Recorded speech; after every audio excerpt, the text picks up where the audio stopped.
conflitto parte dell'aliquota di militari del 51esimo di Strana sotto attacco da una settimana nella base di Ali al-Salem in Kuwait. Il governo ha deciso l'alleggerimento del dispositivo italiano nelle aree del conflitto. Furto lampo al semaforo, 40enne rappresentante orafo di Treviso derubato del campionario che aveva in auto, la razzia nel Padovano, i malviventi in fuga con $500,000 di bottino. Fermato nella notte ad Azzano X, Loriano Bedin ha confessato il brutale omicidio del patron di Telepordenone massacrato a colpi di spranga nella sua casa di Porcia.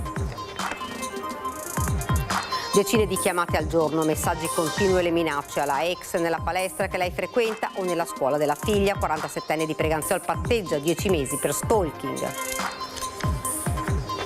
Istituita in tutte le province per tutelare le donne dalle discriminazioni dei luoghi di lavoro, la figura della consigliera di parità sta per essere cancellata dal governo. Attacca la CGIL, uno schiaffo alle donne alla vigilia dell'8 marzo. Bancarelle del mercato settimanale di Treviso fuori norma, ma anche un salone di acconciatura in periferia nel mirino della polizia locale con sanzioni e sequestri. 2 stone per il curling rubate nei giorni scorsi dallo stadio del ghiaccio di Cortina d'Ampezzo, dove si stanno già disputando le prime partite delle Paralimpiadi Milano-Cortina 2026. Primo giorno del nuovo numero unico per i servizi sanitari non urgenti, il 116-117, dall'ULSS 2 il bilancio di questo esordio dal direttore generale Bizzarri. Buonasera, ben ritrovati dalla redazione di Treviso. Dunque questi titoli lo avete sentito: in trasferimento parte dell'aliquota dei militari del 51esimo di Strana sotto attacco da una settimana in una base in Kuwait. Il governo ha deciso l'alleggerimento del dispositivo italiano nelle aree del conflitto. In Kuwait, presso la base di Ali al-Salem, proprio mentre vi parlo è in atto un movimento di personale di 239 militari verso l'Arabia Saudita per alleggerire il dispositivo, pur mantenendo una capacità operativa essenziale. Rimarranno 82 dei 321 militari. Sta lasciando il Kuwait una parte dei 15 militari del 51esimo stormo di Strana che da una settimana si trovano nel bunker della base aerea di Ali al-Salem sotto attacco da parte dell'Iran dopo l'offensiva di Stati Uniti e Israele nel paese degli Ayatollah. A comunicare il trasferimento lo stesso ministro della difesa Guido Crosetto, riferendo alla Camera: da più parti nei giorni scorsi si era invocato il ritiro dell'aliquota proveniente dalla base trevigiana nel Golfo Persico per attività antiterrorismo e ritrovatasi coinvolta nel conflitto. Un missile ha distrutto gli alloggi dei militari, costringendoli a rimanere rinchiusi nel bunker senza cambi e con scorte alimentari contingentate per un massimo di 10 giorni. Parte di loro, il numero non è stato precisato, sta dunque raggiungendo l'Arabia Saudita. Gli altri per il momento rimarranno in Kuwait. Complessivamente, ha fatto sapere il ministro, stanno lasciando il paese 239 militari su un totale di 321. Lo stesso sta accadendo in Qatar, Bahrain, mentre in Libano si sta valutando la situazione pronti a evacuare i militari italiani via mare. La notizia della progressiva messa in sicurezza dei militari di Strana fa tirare un primo sospiro di sollievo in un quadro generale che rimane comunque estremamente complesso. La base in Kuwait è stata raggiunta da un'ondata di missili e droni, con i militari italiani e tra essi l'aliquota di Strana fatti bersaglio a tutte le ore. Da lì la richiesta incrociata di forze politiche e sindacati di categoria di mettere in sicurezza loro come gli altri contingenti dislocati nei territori a rischio. La crisi in Medio Oriente fa salire il prezzo dei carburanti anche in Italia. Politici, autotrasportatori, associazioni di categoria denunciano il rischio di speculazioni e chiedono controlli sui prezzi. Ogni volta che succede qualcosa a livello internazionale il conto lo pagano i cittadini e credo che francamente sia arrivato anche il momento di dire basta a queste situazioni. I prezzi dei carburanti schizzati nel giro di poche ore. In autostrada i rincari sono ancora più evidenti. Il gasolio in modalità servito raggiunge €2,50 al litro. Caustico il sindaco e presidente di ANCI Veneto Mario Conte, che non usa mezzi termini. ci vedo francamente la speculazione e quindi cominciamo a essere vittime anche noi di questo ennesimo conflitto mondiale che poi porta a delle ripercussioni. Una situazione che preoccupa soprattutto il settore dell'autotrasporto, che in Italia movimenta circa l'80% delle merci. Secondo le stime, ogni camion potrebbe sostenere oltre 2.400 euro di costi in più all'anno. Questo ci impone assolutamente di mettere in atto quello che da legge esisterebbe, però viene poco applicato, che è l'aggiornamento dei costi dei carburanti in fattura. Il rischio, avvertono gli operatori, è che i rincari dei carburanti si trasferiscono a catena sui prezzi dei prodotti e quindi sulle famiglie. Per Carlo Calenda, leader del Partito di Azione, è in atto una speculazione inaccettabile. Le concessioni idroelettriche, quelle che fanno energia con le dighe, diciamo, no? Sì. E producono, il costo di produzione dell'energia è 20 euro a megawattora. Adesso stanno vendendo a 150 euro a megawattora. Sono concessioni pubbliche, cioè gliele diamo noi. Ma è chiaro che tu gliele devi dare limitando il guadagno che possono fare. Per l'europarlamentare del Partito Democratico Alessandra Moretti è fondamentale che l'Europa intervenga con decisione anche sul piano diplomatico per fermare la guerra e favorire una rapida de-escalation del conflitto. L'Europa dovrebbe continuare a dire no alla guerra e dovrebbe chiedere maggiori informazioni ed essere maggiormente coinvolta su questo. Invece è piegata in modo supino alla volontà e alla prepotenza di Donald Trump. Mancano 300 autisti alle imprese di autotrasporti nel Trevigiano, l'allarme di CNA Treviso, comparto in sofferenza a causa della carenza di personale e dell'aumento dei costi di gasolio e pedaggi autostradali. È un momento molto delicato. Abbiamo oltre 300 autisti che mancano, specialmente nelle nostre piccole imprese che hanno mediamente 2-3 addetti, dove anche una sola figura che manca può compromettere la produttività e la continuità aziendale. Un sistema provinciale dove nell'autotrasporto 10 anni fa avevamo 1500 imprese, oggi ne abbiamo 500 di meno. Il calo demografico certamente, ma anche il rincaro dei prezzi del gasolio, siamo a più 3,6% da inizio anno, e quello dei pedaggi autostradali attestato al più 1,5%, stanno mettendo in crisi un settore, quello dell'autotrasporto, che è vitale per il sistema nazionale. Questa crisi, che è strutturale evidentemente, interessa sempre di più un settore che, ricordo, in Italia si occupa dell'80% del trasporto delle merci, e perciò anche come sistema è urgente una riflessione legata a quanto sostenibile sarà questo tipo di settore. Un cane che si morde la coda, perché i rincari frenano gli investimenti e l'espansione delle attività, specie quelli delle piccole imprese. Tante delle imprese che oggi abbiamo sul territorio, penso alle piccole imprese, alle imprese artigiane, stanno individuando e stanno pensando come riorganizzare il loro sistema, la loro attività in un'ottica di sostenibilità sul futuro. Abbiamo in poi una situazione internazionale, lo vediamo in questi giorni per quello che sta succedendo in Medio Oriente, vedremo aumenti di costi, instabilità, preoccupazione lato imprese per quello che sarà la programmazione del futuro. Il mestiere dell'autotrasportatore, che resta difficile, sta comunque evolvendo verso nuove forme di tutela e crescita, grazie anche al supporto di CNA. E su questo vediamo già che sta cambiando anche il parterre dei collaboratori. Iniziamo a vedere sempre più donne che prendono in mano il camion, vediamo sempre più giovani che sono attirati anche dalla parte di servizi e logistica, quindi tutta quella parte che non è solo di semplice trasporto, che semplice ormai non è più, ma anche e soprattutto quell'assistenza al cliente che caratterizza quella parte più alta della filiera. Siamo alla cronaca. Derubato mentre era fermo al semaforo, accaduto ieri pomeriggio a Noventa Padovana, nel mirino di una coppia di malviventi, un quarantenne rappresentante orafo trevigiano a cui è stato rubato tutto il campionario. Indagini sono in corso da parte dei carabinieri. Sono le 15.50. Un quarantenne rappresentante orafo trevigiano è fermo al semaforo a bordo della sua Mercedes a Noventa Padovana, diretto verso Stra. Tutto accade in pochissimi istanti. Nella carreggiata opposta si affianca una BMW. Uno dei due occupanti scende, spacca il finestrino posteriore dell'auto del rappresentante orafo, si prende tutto il campionario e fugge. Un bottino ingentissimo che, secondo alcune indiscrezioni, si aggira sul €500.000 in oro e gioielli. Sotto shock l'uomo viene soccorso dai passanti. Sul posto arrivano anche i carabinieri. Tra i primi a essere informati il sindaco di Noventa Padovana, Marcello Bano, che spiega.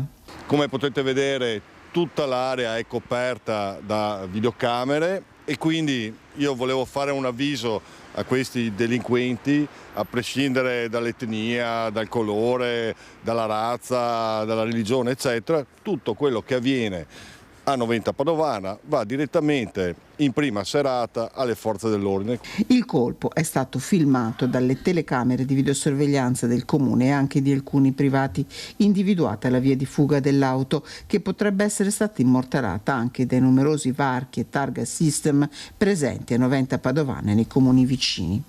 Questa è una zona molto trafficata dove per attraversare il semaforo ci si impiega diverso tempo, motivo per il quale i passaggi sono stati ampiamente documentati. I carabinieri stanno restringendo il cerchio. Grazie alle immagini registrate non è escluso che l'uomo fosse seguito da tempo dai due che avrebbero aspettato il momento favorevole per mettere a segno il colpo. Sul suo capo pendeva una condanna per reati come furto aggravato, detenzione abusiva di armi, associazione a delinquere commessi a Castelfranco, Castello di Godego, Vicenza, Verona e Carmignano di Brenta. Un 35enne albanese latitante da un anno in Spagna è stato rintracciato ed arrestato dai carabinieri di Verona, che hanno agito in collaborazione con le forze di polizia iberiche attivate dal servizio di cooperazione internazionale del Ministero dell'Interno. L'uomo è giunto scortato presso l'aeroporto di Roma Fiumicino ed è stato condotto presso la casa circondariale di Viterbo, dove espierà la condanna. Ed ora invece andiamo a Pordenone, svolta nelle indagini sull'omicidio dell'imprenditore Mario Ruoso, patron di Tele Pordenone. Un uomo ha confessato il delitto. Si tratta di Loriano Bedin, suo storico collaboratore. È Loriano Bedin, 67enne, residente a Tiezzo di Azzano X, l'uomo che ha confessato l'omicidio del patron di Tele Pordenone, proprietario dello storico garage Venezia, Mario Ruoso, ucciso brutalmente all'età di 87 anni nella sua abitazione a Porcia di Via del Porto. Bedin, storico collaboratore dell'imprenditore, durante l'interrogatorio nelle scorse ore in questura a Pordenone, davanti al pubblico ministero Federico Urban, ha ammesso le proprie responsabilità nell'omicidio. So solo che è una persona abbastanza educata, disponibile, buongiorno, niente, non avevamo altri tipi di rapporto. Io lo vedevo uscire la mattina perché andava a lavorare e rientrare la sera. Nella notte gli agenti della Polizia di Stato erano arrivati nella sua abitazione di Via Toti, dove lo hanno trovato in compagnia della propria compagna, una cittadina straniera. Su di lei sono ancora in corso accertamenti da parte degli investigatori. Secondo una prima ricostruzione, Ruoso ha aperto la porta del suo attico al 7° piano al suo aggressore. A quel punto è stato colpito una prima volta alla testa con una spranga metallica. Il cavaliere è quindi scivolato, cadendo e battendo ulteriormente la testa contro lo spigolo di un mobile. L'uomo lo ha poi colpito nuovamente, più volte con la stessa spranga. Un omicidio particolarmente violento che ha scosso profondamente tutto il territorio. Subito dopo il delitto sono scattate le ricerche dell'arma. Gli agenti della Polizia di Stato, insieme alla scientifica, hanno setacciato l'area attorno alla palazzina, controllando i bidoni della zona lungo la strada statale 13, nota anche come Ponte Bana, il cortile interno e anche il deposito del garage Venezia. La spranga metallica utilizzata per l'aggressione è stata poi ritrovata nelle scorse ore a Prata di Pordenone, in una porzione del fiume Meduna, grazie al lavoro dei vigili del fuoco intervenuti su indicazione della Polizia di Stato, che ha concentrato le ricerche proprio lungo il corso d'acqua. Bedin è attualmente difeso d'ufficio dall'avvocato Walter Butignon. Sul movente sono ancora in corso gli accertamenti degli investigatori, ma tra le ipotesi al vaglio ci sarebbero possibili ragioni economiche alla base dell'omicidio. Ha reso impossibile la vita della sua ex fidanzata, uno stalker 47enne di Preganziol ha patteggiato 10 mesi di carcere. È arrivato a chiamare la sua ex fidanzata anche 20 volte al giorno. Si è presentato alla palestra della donna e davanti ad altre persone l'ha insultata e minacciata. In più occasioni si è anche recato presso l'abitazione della vittima assieme alla nuova compagna, continuando ad offenderla. Gli ha reso la vita impossibile, tanto che la 53enne ormai aveva il timore di uscire di casa. Lo stalker, 47 anni, difeso dall'avvocato Giorgio Pietramala, ha patteggiato 10 mesi con la condizionale che sarà subordinata ad un corso di recupero. La donna, difesa dall'avvocato Stefano Pietrobon, ha vissuto dall'agosto del 2024 al gennaio 2025 mesi di paure, incursioni in casa, fino addirittura ad arrivare nella scuola della figlia della donna ed affiggere un cartello con frasi ripetibili. A quel punto la vittima, ormai esasperata, ha deciso di recarsi dai carabinieri e sporgere denuncia. Istituita in tutte le province per tutelare le donne dalle discriminazioni sui luoghi di lavoro, la figura della consigliera di parità sta per essere cancellata dal governo. Le donne vittime di comportamenti discriminatori, molestie e disparità salariali dovranno rivolgersi direttamente al Ministero del Lavoro con una PEC. Attacca la CGIL, una presa in giro, uno schiaffo alle donne alla vigilia dell'8 marzo. Stop alle consigliere di parità, depositato a firma della Presidente del Consiglio Meloni e della Ministra per la Famiglia Roccella un decreto per eliminare questa figura istituita per legge in ogni provincia d'Italia allo scopo di tutelare il diritto di uguaglianza e non discriminazione di genere sui luoghi di lavoro. Una doccia fredda per tutte coloro che da anni si stanno adoperando per aiutare soprattutto le donne lavoratrici, e monta la polemica anche perché per eliminare questa figura il governo ha scelto il decreto che sfugge al dibattito parlamentare. Insorge la CGIL con la segretaria generale di Treviso che parla di schiaffo alle donne alla vigilia dell'8 marzo. Se devo dare una metafora è proprio uno schiaffo dato alle donne, perché di fatto noi togliamo una figura che garantisce alla donna appunto un percorso giudiziario di conciliazione con le aziende.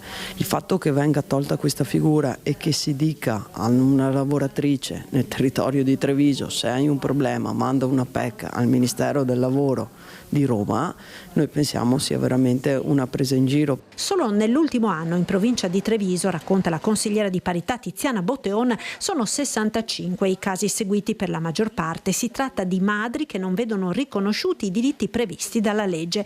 Quella della consigliera di parità, attacca ancora la CGIL, è una figura importantissima a livello territoriale nella tutela dalle discriminazioni sui luoghi di lavoro. Così verrebbe eliminato un servizio di prossimità e gratuito a vantaggio soprattutto delle donne, e tutto verrebbe spostato a livello centrale a Roma. Spesso e volentieri in determinate aziende collaboriamo assieme per trovare una soluzione, trovare una conciliazione. Quindi riteniamo che togliere questa persona, togliere questo soggetto, questa figura che risponde di fatto al Ministero del Lavoro, sia dare un segno di indebolimento al nostro territorio, indebolire quello che è un percorso che da anni difendiamo tutti quanti, cercando veramente di portare una differenza nei luoghi di lavoro e di dare delle risposte alle lavoratrici che si trovano in difficoltà all'interno delle nostre realtà. Divari di Marca alla vigilia della festa della donna. L'ultima indagine della CGIL di Treviso fotografa la disparità di genere che ancora ci sono a livello di rappresentanza nelle istituzioni, occupazione e salario. Hanno un tasso di occupazione decisamente più basso di quello dei colleghi maschi in tutte le fasce d'età, spesso sono costrette ad accettare il part-time, hanno un salario più basso, pur essendo migliorata negli ultimi 10 anni la situazione delle donne lavoratrici nella Marca dimostra come per raggiungere la parità la strada da fare sia ancora lunga. Si chiama Divari di Marca, l'ultimo studio della CGIL di Treviso su dati del Ministero dell'Interno e dell'INPS, e fotografa il gender gap nella provincia di Treviso. Nell'80° anniversario del diritto di voto alle donne, l'indagine del sindacato parte dalla rappresentanza di genere nelle istituzioni comunali della Marca negli ultimi 10 anni. Si parte dal 34% di donne nel 2016 al 41% del 2026. 10 anni fa il record negativo spettava a Follina con solo il 6% di donne, quello positivo a Silea con il 60%. Oggi la palma va a Zenson di Piave con il 62% di donne tra giunta e consiglio, ultimo è Cavaso del Tomba con appena il 15%. 15%. Gender gap evidente anche nel lavoro. Su 402.000 occupati nella Marca, le donne sono 173.000, gli uomini 229.000. Divario in tutte le fasce d'età che si allarga dopo i 50 anni, con marcate differenze anche salariali, con una media di circa 10.000 euro annui di differenza tra uomini e donne, segno che in 10 anni troppo poco è ancora cambiato. La differenza salariale continua a esserci purtroppo, è una differenza salariale che deriva da una differenza di posizionamento dell'uomo rispetto alla donna all'interno del mercato del lavoro, da una differenza rispetto alla disponibilità che una donna ha in termini di orari di lavoro una volta che entra in determinate fasce di età, quindi diventa madre piuttosto che diventa persona che si occupa dei genitori. Quindi il passaggio che dobbiamo fare è anche questo, cioè non considerare elemento centrale la presenza oraria all'interno dell'azienda, ma probabilmente concentrarci anche sulla professionalità e sull'effettivo risultato che quella persona può dare all'interno del tessuto produttivo aziendale. Corruzione per atto contrario ai doveri d'ufficio e turbata libertà degli incanti. Arriva anche nella Marca l'indagine della Procura di Bari sulle tangenti per aggiudicarsi gli appalti per le forniture in ambito sanitario ad un nuovo ospedale in Puglia. Perquisizioni sono state eseguite questa mattina nelle province di Bari, Treviso e Bergamo. 7 le persone indagate. L'indagine riguarda l'aggiudicazione nel 2024-2025 di 2 appalti pubblici del valore complessivo di 1,3 milioni di euro da parte dell'ASL di Bari a 2 imprese con sede in provincia di Treviso e in quella di Bari. In cambio dell'appalto ai pubblici ufficiali responsabili della gara sarebbero state consegnate somme di denaro non meglio specificate. Continuiamo con la cronaca. Bancarelle del mercato settimanale di Treviso fuori norma, ma anche un salone di acconciatura in periferia nel mirino della polizia locale con sanzioni e sequestri. Controlli al mercato e nelle attività commerciali cittadine intensificati dalla Polizia Locale di Treviso, che ha sequestrato 151 capi d'abbigliamento esposti sulla bancarella di un ambulante pakistano. La merce era totalmente priva delle indicazioni obbligatorie relative a marchio, produttore e composizione previste dal Codice del Consumo. Per il titolare della bancarella, maxi sanzione di 6.000 euro e sequestro amministrativo della merce. Anche l'importatore è stato sanzionato per 3.000 euro con obbligo di richiamo dei prodotti dal mercato. Fin qui il tema tracciabilità, ma il commerciante deve rispondere anche della violazione del regolamento comunale che vieta l'esposizione della merce in disordine. Altri operatori del mercato sono stati invece multati per la vendita non autorizzata di merce usata. Nel mirino della locale in questa settimana è anche il settore servizi alla persona, responsabile tecnico inesistente nel salone di un acconciatore marocchino della prima periferia, con conseguenti gravi carenze igieniche, come il ritrovamento di forbici e strumenti da taglio sporchi dai precedenti utilizzi, ma già pronti a essere impiegati sui nuovi clienti. Al titolare, che è stato richiamato d'urgenza sul posto, è stata contestata una sanzione amministrativa e ordinata l'immediata sanificazione di tutti i locali e le attrezzature. Dibattito sul referendum in un'aula d'assise colma tra magistrati, avvocati ma anche semplici cittadini. A prendere la parola per prima è stata la presidente del Tribunale di Treviso, Daniela Ronzani, che ha voluto rispondere alle polemiche dei giorni scorsi. Premetto che la sede istituzionale del Tribunale, proprio perché luogo deputato allo svolgimento della funzione giurisdizionale a tutela dei diritti delle persone in nome del popolo italiano, è un patrimonio a disposizione della cittadinanza, nei limiti ovviamente consentiti. Da sempre il Tribunale ha ospitato in aula di Corte d'Assise convegni ed eventi formativi organizzati dall'Ordine degli Avvocati e dei Commercialisti. Risponde così, senza mezzi termini, la presidente del Tribunale Daniela Ronzani a coloro che avevano contestato la scelta di ospitare il dibattito nell'aula della Corte d'Assise e l'assenza di un contraddittorio. Quando la NM sezionale ha chiesto la disponibilità dell'aula per un evento conforme ai suoi fini istituzionali e statutari, ho accolto l'istanza non ravvisando nessuna controindicazione. Quindi nessun uso improprio del Palazzo di Giustizia, nessun sfruttamento del luogo istituzionale, dal momento che il Tribunale ha messo a disposizione della collettività i suoi spazi. Se mi fosse stato richiesto o se mi venisse richiesto, nell'ambito di un progetto a parità di condizioni, io non avrei problemi a garantire la disponibilità dell'aula della Corte d'Assise, anche ai sostenitori del sì. In un'aula piena di persone tra magistrati, avvocati e semplici cittadini è iniziato il dibattito sul referendum costituzionale sulla giustizia, un dialogo con la cittadinanza sulle ragioni del no. Fra gli interventi Massimo De Bortoli, procuratore della Repubblica presso il Tribunale di Belluno, Maria Teresa Cusumano, giudice ordinario presso il Tribunale di Treviso, ed Enrico Minnei, professore associato di diritto costituzionale all'Università di Padova. Un confronto tecnico e non politico, ha spiegato l'avvocato Tocchetto.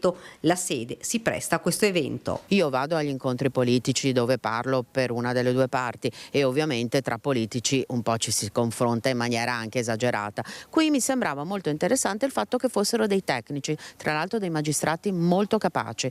Dall'altro lato l'ho fatto anche perché entrambi i magistrati sono veramente dei magistrati molto molto interessanti e capaci e quindi mi sembrava giusto promuoverlo. L'ho messo su Facebook e là si è scatenato perché alcuni magistrati non erano d'accordo, oltre che la Camera Penale. A chiudere ogni tipo di polemica la Presidente, che ha concluso l'intervento con queste parole. Mi piace ricordare un pensiero di Evelyn Beatrice Hall.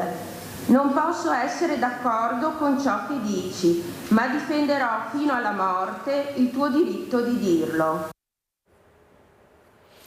Primo giorno del nuovo numero unico per i servizi sanitari non urgenti, il 116-117, dall'ULSS 2 il bilancio di questo esordio dal direttore generale Bizzarri. Direi che è andata molto bene, abbiamo avuto qualche problema nella prima oretta, qualche problema tecnico, ma poi con l'aiuto dei tecnici e degli operatori è stato risolto, abbiamo evaso più di 200 richieste. Buona la prima per il nuovo numero unico della continuità assistenziale, il 116-117, porta ad accesso per gli utenti anche ai servizi sociosanitari del territorio. Un esordio positivo, fa sapere il direttore generale dell'ULSS 2 Giancarlo Bizzarri, che chiarisce subito che il servizio non è delegato all'intelligenza artificiale. Il 116-117 rispondono delle persone che solo con l'ausilio dell'intelligenza artificiale viene trascritto quello che è il contenuto per ottimizzare i tempi di risposta e di passaggio, per cui non è una macchina che risponde, non è l'intelligenza artificiale, ma una persona che si prende cura di persone. L'utente può chiamare il numero e trovare del personale qualificato che risponde alle sue domande e indirizza la sua richiesta ai servizi organizzati sul nostro territorio. Ex guardia medica, ma non solo, gli utenti che sanno che per l'urgenza e emergenza devono continuare a rivolgersi al 118 hanno contattato il nuovo numero per diverse esigenze. Parte dei pazienti sono venuti direttamente attraverso la chiamata del 106-117 alla continuità assistenziale e parte invece sono stati affrontati i temi attraverso il ticket, quindi per via telefonica. Mole di chiamate significativa, ma ci vorrà qualche giorno per incamerare una quantità di dati utile per capire se ci saranno delle migliorie da apportare e organizzare incontri con i medici di medicina generale con cui confrontarsi sul servizio. Ed ora ci fermiamo per una piccola pausa pubblicitaria, poi torniamo nuovamente qui con l'edizione di Treviso.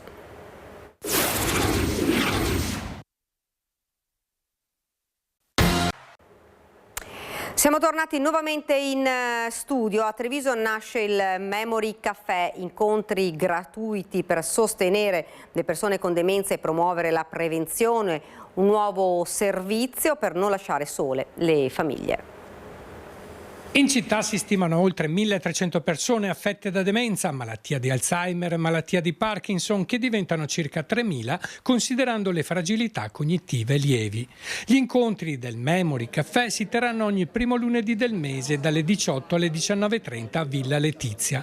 Vogliamo rafforzare la rete che sostiene le famiglie come i caregiver e offrire uno spazio accogliente e competente, spiega l'assessore alla famiglia e disabilità Gloria Tessarolo, prendersi cura di chi si si prende cura. Con il Memory Caffè noi ci prendiamo cura delle persone che vivono questa malattia nel loro nucleo e quindi dei caregiver, ma diamo anche uno spazio con questa prima edizione alle famiglie, alle persone che invece vogliono prendersi cura della loro salute, del loro cervello, attivando tutte le strategie per poter migliorare il proprio stile di vita. La partecipazione è libera e gratuita. Il calendario 2026 affronterà temi che spaziano dalla prevenzione e protezione della salute del cervello al ruolo del caregiver, dal sonno alla nutrizione come strumento di neuroprotezione fino alle novità nei trattamenti. Il 40% delle demenze può essere prevenuto con un corretto stile di vita. La prevenzione è importante ed è possibile, e anche questa è una scoperta relativamente recente del mondo scientifico, perché si può fare prevenzione per portare il nostro cervello a crescere, ad invecchiare in salute, partendo dall'alimentazione all'importanza dell'attività fisica, che ha dato dei risultati enormi in termini di riduzione del rischio, soprattutto se combinata con un cervello che resta attivo, curioso, operativo e connesso agli altri. Quindi la solitudine è stata individuata come uno dei fattori di rischio più forti, più preponderanti. Accanto agli incontri è previsto anche un check-up cognitivo per gli over 65 con screening e colloqui individuali per favorire la diagnosi precoce. Si è concluso oggi a Conegliane un singolare tour organizzato dalla Savno per spiegare ai giovani il cambiamento climatico e l'importanza della sostenibilità ambientale. In cattedra non un insegnante ma un giovane divulgatore che usa l'ironia, la comicità ma soprattutto la velocità nei concetti per coinvolgere gli studenti. Che mi dite? Ragazzi, c'è qualcuno che vuole azzardare che non sia l'Amazzonia? Concetti, interazione, ma soprattutto velocità, 3 punti fondamentali per divulgare al ritmo delle giovani generazioni, così svelte da annoiarsi se una nozione dura più di 10 secondi. E Filippo Pilluso, in arte Phil Pill, l'ha capito bene e a 29 anni riesce con questi ritmi ad affrontare i temi d'attualità cruciali con un focus particolare sui cambiamenti climatici. Del resto il titolo del tour che sta portando nelle scuole è chiaro: divulgazione coatta ambientale, che grazie a Savno è arrivata in 4 istituti superiori a Vittorio Veneto e Conegliano. Sono un paio d'anni che Savno sta cercando dei modi nuovi per divulgare l'ambiente, divulgare i concetti che riguardano l'ambiente, e abbiamo pensato di farlo con Phil Pill perché è un divulgatore ambientale bravissimo, lo fa con tanta passione e abbiamo visto che con i ragazzi funziona bene. 2 ore di dialogo continuo con gli studenti per portare la consapevolezza ambientale sui banchi di scuola con comicità e ironia. Sicuramente con le interazioni si arriva, basta portare delle cose che normalmente non vengono portate e andare un po' a prendere quelle cose che appartengono a una generazione che non è la nostra, quindi cercare di entrare in empatia su quello. Alla fine della lezione qual è la maggiore soddisfazione? Il fatto che comunque vedi che ci sono dei ragazzi che hanno una curiosità su delle cose che non gli sono mai arrivate, e vedere quel tipo di luce è molto bello. Ho imparato una lezione dell'ambiente, diciamo, che ho imparato che nel mondo noi sprechiamo tanto, robe del genere. E quindi cosa si può fare? Si potrebbe cambiare e le cose che inquinano di più nel mondo cercare di diminuirle, o se si può anche smetterle. E abbiamo imparato che non come sembra, ma in realtà sta veramente degenerando il riscaldamento climatico. E cosa puoi fare tu per dare una mano? E innanzitutto comunque sensibilizzare la gente che mi sta accanto e partire anche da piccole cose, magari diminuire l'uso delle macchine. La raccolta differenziata tu lo fai? Sì, la faccio. L'iniziativa, che ha coinvolto oltre 250 studenti, si inserisce nel più ampio progetto di educazione ambientale di Savno, che mira a trasformare la gestione dei rifiuti e la sostenibilità in una cultura condivisa e responsabile, ma non solo. Già la prossima settimana lavoreremo con un evento che si chiama WorkX e che coinvolgerà molti studenti degli ultimi anni delle scuole superiori, quarte e quinte principalmente, e parleremo di quello che è il futuro nel settore ambientale, di quelle che sono le possibilità lavorative nell'ambiente. Ed ora siamo a Belluno e provincia.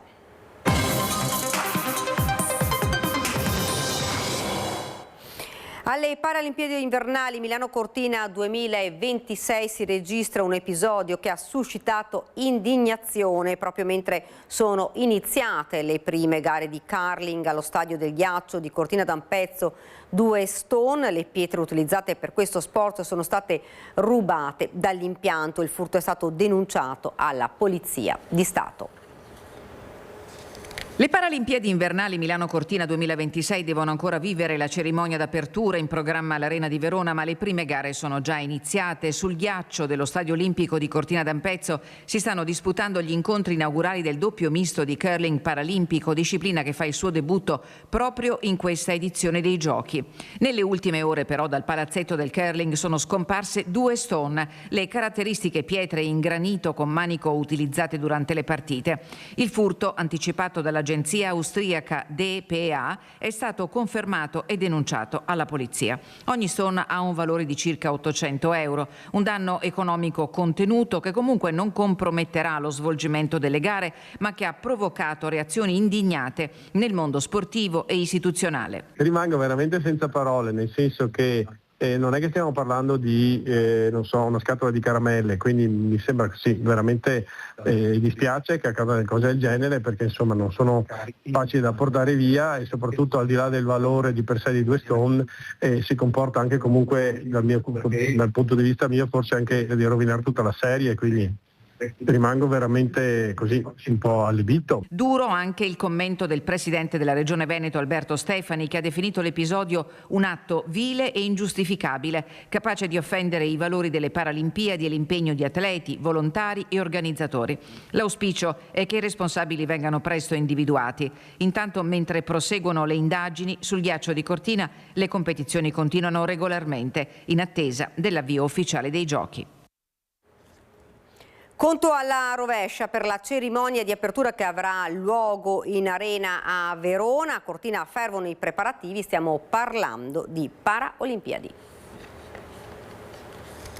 Sport paralimpico vuol dire quello che significa lo sport, cioè non esiste uno sport olimpico paralimpico, lo esiste, sono atleti normodotati, atleti disabili e donne che fanno parte dell'universo sportivo. Noi possiamo essere una galassia che è appunto quella paralimpica, perché i giochi paralimpici vengono svolti 15 giorni dopo quelli olimpici, ma sono 2 momenti dello stesso momento, un momento un po' funestato da quelli che sono, diciamo, gli atti di guerra internazionali. Lo sguardo è ovviamente rivolto alle piste, allo sport, agli atleti, alle medaglie, ma certo non sarà facile scendere in pista sapendo che proprio mentre gli atleti si preparavano a festeggiare un evento atteso 4 anni, scoppiava un'altra guerra. Ci sono uomini che la pensano come noi e altri uomini che non la pensano come noi, per cui è molto difficile. Certamente durante i giochi non sarebbero dovuti accadere avvenimenti bellici, questo non è successo, tra l'altro è successo per la seconda volta dopo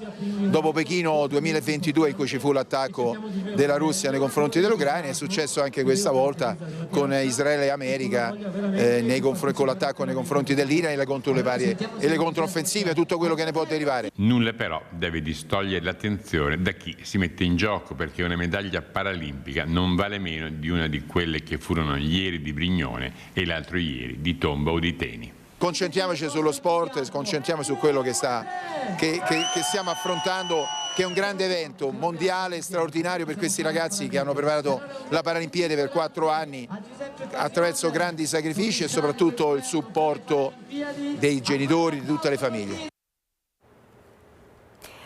Sdegno ha suscitato la programmazione dello spettacolo del conduttore radiofonico e giornalista Giuseppe Cruciani Via Crux, previsto per l'8 di marzo, giornata internazionale della donna, al Teatro Comunale di Belluno. Si mobilita il collettivo Non Una di Meno.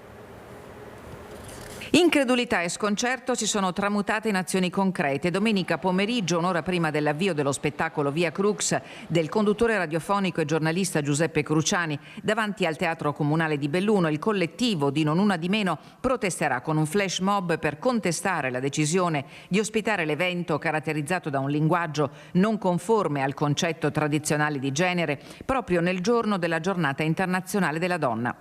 Non Una di Meno è invitato a inviare mail formali comunali, al sindaco di Belluno e all'assessore alla cultura, alla Fondazione Teatri e alla società organizzatrice Scoppio Spettacoli, non per invocare censure, perché la questione non riguarda la libertà di parola, bensì l'opportunità e il messaggio che un'istituzione pubblica e culturale decide di trasmettere alla propria comunità. Dai contenuti espressi da Cruciani, figura ampiamente presente nel panorama dei media nazionali, prende le distanze l'assessora alle pari opportunità Roberta Olivotto. Trovo particolarmente sgradevole che questo tipo di affermazioni verso le donne e non solo, verso altri soggetti più deboli debbano risuonare proprio l'8 marzo, ma al di là di questo non dovrebbero risuonare mai, questa è la mia posizione. L'8 marzo, scrive il collettivo Non Una di Meno, non è una ricorrenza simbolica da riempire a piacimento, è una giornata internazionale di lotta contro ogni forma di oppressione e violenza. Io sono qui in questo momento con le donne che protestano contro questo tipo di approccio verso questi temi che sono importanti. Il Comune di Belluno ha una commissione di pari opportunità molto attiva, il Comune di Belluno, e non tutti i comuni lo hanno un assessorato alla pari opportunità, quindi credo che l'amministrazione, io in primis, ma anche tutta l'amministrazione e la commissione, diamo testimonianza dell'importanza verso questi temi. Ho anche un po' un timore che questa manifestazione, questa protesta legittima e sacrosanta darà forse un po' di pubblicità di più a questo spettacolo, questo è un po' un timore. Riqualificazione di via Feltre a Belluno. Entro la primavera 2027 la strada ovest di accesso alla città sarà finalmente rimessa a nuovo. I lavori da oltre 3 milioni di euro finanziati totalmente da un noto benefattore. Dobbiamo essere tutti orgogliosi di questa possibilità data da questo privato che ha voluto mettere a disposizione una somma rilevante, perché si parla di un progetto definitivo di oltre 3 milioni di euro. Un sogno l'ha definito il capofrazione Maurizio Vettorel, che giusto un anno fa raccoglieva il malumore dei residenti di via Feltre, stanchi di essere costretti ad affrontare quotidianamente un percorso a ostacoli fatto di marciapiedi dissestati, illuminazione carente e scarsa sicurezza. Nell'ultima quindicina di aprile partirà la riqualificazione della strada di accesso al centro città, progetto chiavi in mano donato a Palazzo Rosso, finanziamento compreso da Umberto Fiabane, filantropo, insignito del premio San Martino 2019. Pur schivo e riservato, questa volta Fiabane ha autorizzato di rendere pubblico il suo nome, che racchiude la volontà di fare una cosa bella per la città.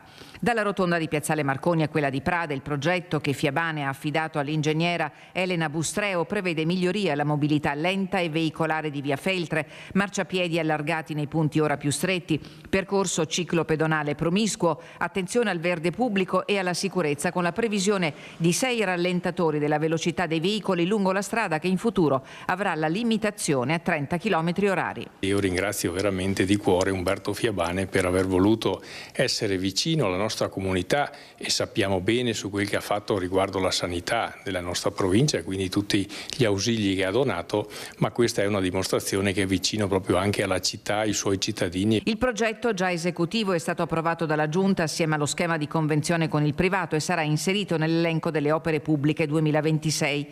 Sempre per volontà di Umberto Fiabane, l'intervento sarà eseguito dall'impresa Deon, che garantisce la conclusione dei lavori in 10 mesi, salvo contrattempi. Visti i tempi complicati per le casse comunali, una manna dal cielo per Palazzo Rosso, che consolida un primato. Ormai è la quarta opera che riusciamo a realizzare a favore dei cittadini, quindi creando più servizi, più sicurezza, riscontrando di tante aziende che hanno voluto insieme al Comune e l'amministrazione, quindi segno che c'è anche buoni rapporti per andare a realizzare qualcosa di veramente bello e veramente necessario, perché altrimenti il Comune, le amministrazioni in generale da sole non riusciranno mai a fare queste opere così importanti. Ed è davvero tutto per questa edizione del nostro telegiornale. Ora la sigla, poi le previsioni del tempo. Grazie davvero per averci seguito, buona serata.